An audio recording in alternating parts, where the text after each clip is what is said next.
নূরের দোলায় আর হুরেরি মেলা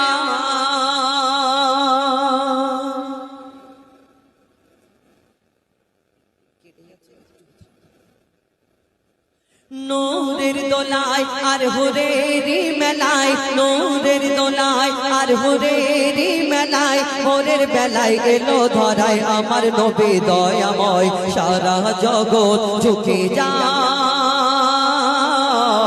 সারা জগৎ ঝুঁকে যায় দুধের চাঁদ আমার প্রিয় মোহাম্মদ দুধের চাঁদ আমার প্রিয় মোহাম্মদ হায় তার কি সুরত যেন আবে হায়াত দু নয়নে ছলকায় মা আমিনা সেই নয়নে চুমা খায় মা আমিনা সেই নয়নে চুমা খায় নূরের দোলায় আর হুরেরি মেলায় আল্লাহ পাক কোটি কোটি মা জননীকে সৃষ্টি করে দুনিয়ার মধ্যে পাঠালেন কিন্তু আমার আপনার নবী তো জাহানের বাদশা হুজুর আকরাম সাল্লাল্লাহু আলাইহি ওয়াসাল্লাম তার আম্মা জান মা আমিনাকে এই দুনিয়ার মধ্যে শ্রেষ্ঠ করে পাঠালেন কেন কবি ছন্দের মাধ্যমে সেই সম্পর্কে আর কি লিখছে দেখুন ওই স্বর্গরানী মা জননী আমিনা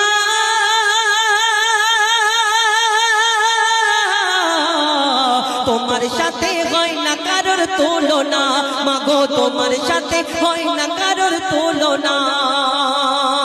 কেন মা হাওয়া থেকে আর মা মারিয়া কেহ পেল না সম্মান তোমার মতো কেহ পেল না সম্মান তোমার মতো আল্লাহ আর আরশ ছেড়ে গর্বে তোমার ঘর করে আল্লাহ আর আরশ ছেড়ে কে গর্বে তোমার ঘর করে 10 মাস 10 দিন পরে নাজিল হলো আদম রূপ ধরে ধন্য আমিনা জননী মোরা তোমার কাছে ঋণী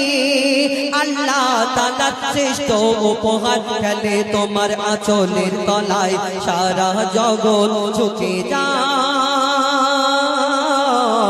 সারা জগৎ ঝুঁকে যায় এই দুনিয়াতে আল্লাহ পাক রব্বুল আলামিন এই দুনিয়াতে আল্লাহর রাসূলকে মা আমিনার ঘরেতে দুনিয়ার মধ্যে পাঠালেন তাকে জন্ম দিলেন মা আমিনা এবং তাকে লালন পালন করলেন দুধ পান করালেন মা হালিমা আর মা হালিমাকে এই দুনিয়াতে ওই মরুভূমির মানুষরা যখন নবী তো জাহানের বাদশা প্রচার হয়ে গেল ইনি দিনের নবী শেষ নবী এর নাম মুহাম্মদ তো ওই মরুভূমির মানুষরা মা হালিমাকে প্রশ্ন করলেন বলো মা আপনার ঘরে বাচ্চাটা আপনি যখন লালন পালন করলেন শিশু মুহাম্মদ কেমন ছিলেন আপনার সঙ্গে কেমন ব্যবহার করতেন কেমন কথা বলতেন কেমন চলাফেরা করতেন যখন মা হালিমাকে প্রশ্ন করলেন তখন মা হালিমা তাদের কি উত্তর দিলেন কবি ছন্দের মাধ্যমে লিখে দেখুন মা হালিমা হাই কি তোমার কিসমত তোমার বুকের দুধ পিয়েছে মোহাম্মদ মাগো তোমার বুকে দুধ পিয়েছে মোহাম্মদ আর কেমন ছিল বলো শিশু নবী করিম তুমি লালন পালন করতে তাকে রাতে দিন মাগো লালন পালন করতে তাকে রাতে দিন তুমি তাকে জমজমেতে ধুইয়ে গা চুমে নিতাম যখন পা মা হালিমা বলছে তাকে জমজমেতে ধুইয়ে গা চুমে নিতাম যখন পা আদর করে আমায় ধরে মধুর সুরে ডাকতো মা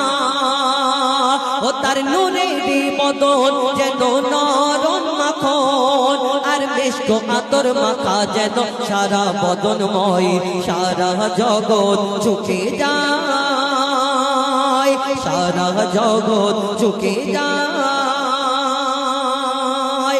সর্বশেষ কবি নিজের মাকে উদ্দেশ্য করে বলছে এই দুনিয়াতে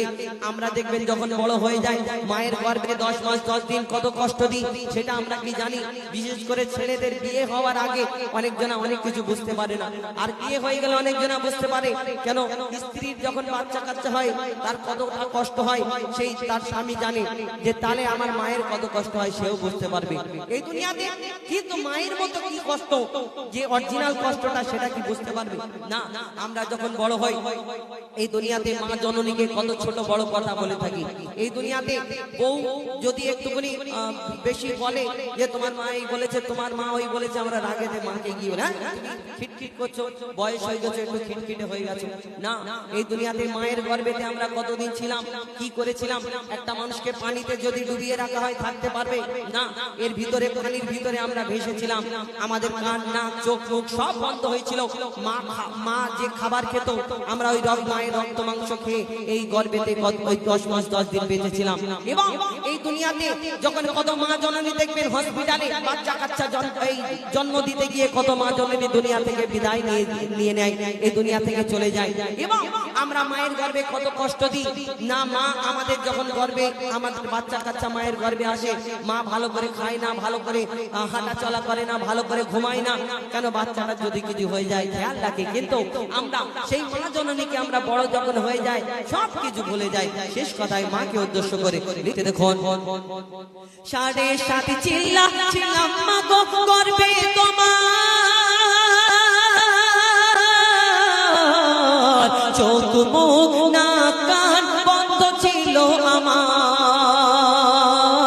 এই চোখ মুখ নাক কান বন্ধ ছিল আমার। আর কেমন ছিলাম আমি অন্ধকারে, ও মা অন্ধকারে ভেসেছিলাম পানিতে, কত ব্যথা দিয়েছি তোমার বাচ্চা দানিতে, মাগো কত ব্যথা দিয়েছি তোমার বাচ্চা দানিতে। আর কি হলো? মরণ যেন ঘনিয়ে এলো, মরণ যেন ঘনিয়ে এলো, যখন জন্ম দিলে মোর কারণে মাগো কত ব্যথা পেলে, মোর কারণে মাগো কত ব্যথা পেলে। মা হওয়া কি যন্ত্রণা, তানবীর কালাম বুঝলো না। মা হওয়া কি যন্ত্রণা, অধম হুজাইফা বুঝলো না। যতই থাক না তোমার সোনা দানা, মায়ের দেনা শোধা যাবে না। কেন?